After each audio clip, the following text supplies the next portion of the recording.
Hi, I'm Marty Nemko. Everyone wants to get bang for their buck with charity, maybe not. If they're buying Girl Scout cookies or their neighbor comes over and wants $5 or $10 for their favorite charity, whatever it is. But if it gets to be significant money, we probably deserve to be more thorough, not about more thorough, but more thoughtful in how to choose a charity. So I thought I'd do is I would share my approach to charity, and first I'll talk about the charities I pass on. I don't donate to museums. Why? They're well funded by the government and by big foundations. They're kind of atavistic. They're a little obsolete. Most people don't go to museums very much to get their information or edification, and so not my choice. While I love music, and those of you who watch this YouTube channel know I love to play the piano, and I love classical music as well as popular music, but I won't donate to the symphony or something like that because I'm not sure. While music is magical to me and I love it, I'm not convinced there's enough value add relative to what the government provides, and frankly, with much less hassle, we can listen to the world's greatest performers and world's greatest performances right on YouTube, right here. So I pass on the symphony. Emotionally, I love my doggie. I've always had dogs my whole life and love them to death. Sometimes I like dogs better than people. But I'll usually only give a little bit to animals because I am a speciesist. I believe that humans are more worthy of our help than are dogs, even though I love my doggie. The other major category that most people donate to, and I don't, is most people donate to what the New Testament calls the least among us. The people who are the have-nots in society, from the disabled to the developmental aid, to the poor, to literacy programs, etc. In terms of that bang for the buck, there are so many factors, such a constellation of factors that keep people from being very low achievers to being average achievers, let alone big contributors to society, the next inventor of a good vaccine against BA5 or even the next iPhone, that giving to the least among us, whether they be here in the United States or in, quote, developing nations, feels like a low payoff investment. I also don't donate to well-funded charities. For example, while cancer is horrific, and who wouldn't give almost everything to cure cancer, or even better, to prevent cancer, it gets billions and billions of dollars of funding from the government, from pharmaceutical companies, from foundations. So that's not something I'm going to donate to. Where I want, also there are big organizations I have a particular problem with, like, for example, the Red Cross has been the subject of a lot of reports of let's say, ill use of money, and that doesn't feel so good. I'm sure there's graft, corruption, and whatever in lots of organizations, but I seem to recall some pretty major issue around the Red Cross. Exactly what I don't recall. I don't like United Way because it's an intermediary. They take their cut and they give money to a bunch of different charities, and I seem to have heard that they have very high overhead, unusually high, like maybe 25 cents on every dollar goes just overhead, maybe even more. I will, in terms of the least among us, I do make a little exception, and certainly I love donating my used computer equipment and appliances and clothes to Goodwill, or even though I'm not a Catholic or even a Christian, the Salvation Army. I hear they do really good work, so I certainly do that, and I often, about once a year, will pack up my car with stuff and go to Goodwill or Salvation Army.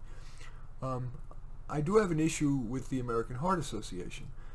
Even though men die much earlier of heart disease than women, and millions of them, most of the focus of the American Heart Association's specific when they're targeting a group, it's women, even though they get heart attacks far later. So I'm not crazy, and I don't give to the American Heart Association. So now let's talk about the two major charities that I do give and why they meet all the criteria that I've been talking about, why I've rejected the previous ones. I believe that kids who have great reasoning skills, who we're calling intellectually gifted, have enormous potential. Now, the children of rich kids have enough. Their parents and the schools and society tends to reward those kids. So I don't want to donate to schools that serve gifted kids in high-income areas.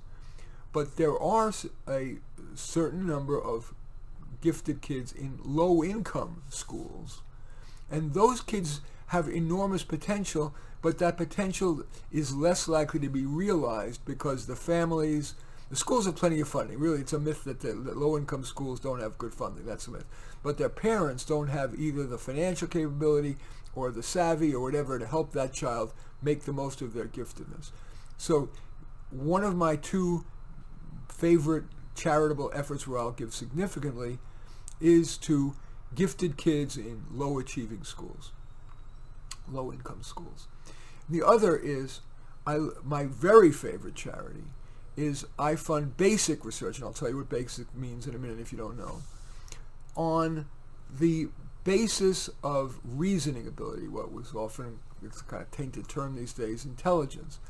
Because the ability to think, to reason well, to abstract, to analyze, to synthesize, to communicate very crisply and clearly, that is prerequisite to all accomplishment.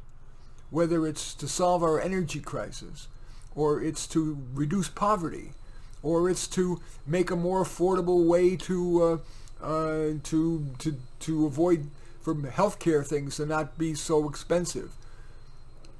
Building better bridges that don't fall apart, all the rest of it. It is foundational to everything. And we all know, any parent of two kids knows that kids are born with different personalities from birth. We also know that the multi-generational poor generally has this low scores, at least on tests that are really proven to be not biased, ability to reason. They don't do well on those kind of tests. And that translates to real world functioning in terms of reasoning. Anybody who has taught low-achieving kids knows how difficult it is to get them to learn, let alone to abstract. They can memorize some stuff, but not so easy. So I have funded efforts at very credible institutions to understand the basic underlying biology of reasoning. Of course, environment matters. Nothing is all genetic, or but genes matter. And if we just fight the battle against developmental delay, low intellectual ability, even just mediocre intellectual and reasoning ability, by changing environment, we're essentially fighting a battle with one arm tied behind the back. Now, there is a fair amount of money that goes into research on that has immediate implications. That's called translational research. That's, the next year or 2 years is going to come up with some great tool for improving kids' cognition or adults' cognition. But what's not fundable very much is basic research. It's the issue of improving reasoning, the biological component of reasoning skills is very, very complex. And it probably is 10, 20, 30 years away. And entities, nonprofits, and the government doesn't want to fund something that's that far away. So I have made a couple of significant donations to really excellent research entities that are studying the biological basis of reasoning. What goes really on in the brain. They're using PET scans and whatever. And I feel that is an unfunded need. It's not well funded. So it's not like if I donate to the American Cancer Association, they have billions of dollars. My extra money is a drop in the ocean, even if I give a lot. So, but for this area, because the basic research is, the payoff is a decade or 2 or 3 in the future, it's hard to fund. And yet it is the necessary prerequisite to translational research that would create what I'm going to call, metaphorically, an intelligence pill. so that everybody, rich and poor, families of low achievement and high achievement, that everybody can live up to what is their potential to learn well in school, to build a better bridge, to be a wiser manager, to be a better president of the United States, to invent the next cure for a disease, to create the next iPhone or Google. And that's why I focus on that. It has potential ripple effect of enormous magnitude. So, in sum, my philosophy of charity is to give where my dollars are going to make a difference, not be a drop in the ocean, and have maximum ripple effect to the overall society. So now let's turn to you. With those, assuming those criteria have some validity, where your dollars are actually going to move the needle, make a difference, not be a drop in the ocean, and have a ripple effect to help lots of people, what's one charity that you believe in that meets those requirements? I'll repeat it again. Given that what matters is in a charity, if you care to make a difference, is that it not be a drop in the ocean, and that it has potential at least for ripple effect, and that it's not already very funded. What's one charity, or even an individual? By the way, I do give some money to individuals, even though it's not tax deductible, because sometimes I know that individual, I know that money is going to make a big difference in their ability to make a difference. Not a scholarship. School, if you give money to scholarships, what ends up happening, you're just replacing what would be the government's money or the university foundation's money with your dollars. You're not really enabling some kid to go to college who otherwise wouldn't go.